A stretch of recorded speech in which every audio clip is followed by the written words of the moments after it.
Sa kabilang balita naman, matagumpay na naaresto ng mga otoridad ang tinaguriang top 10 most wanted person provincial level dahil sa kasong 31 counts ng qualified theft sa Kamiling, Tarlac. Ibabalita yan ni Patrolwoman Janice Bulahaw.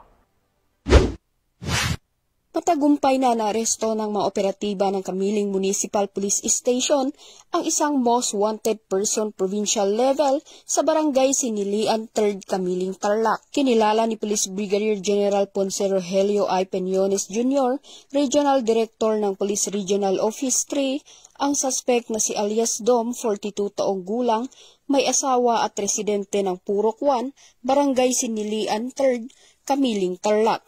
Nakabilang sa listahan ng most wanted person provincial level.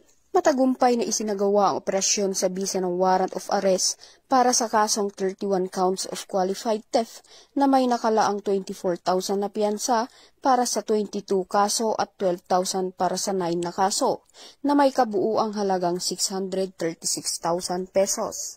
Ang suspect ay kasalukuyang nasa kustodiya ng Kamiling MPS para sa kaukulang dokumentasyon at tamang disposisyon. Patuloy ang Kamiling MPS sa pagpapatupad ng pinaigting na operasyon laban sa mga most wanted persons at iba pang individual na may kinakaharap na kaso upang mapanatili ang kapayapaan at kaayusan sa nasasakupan.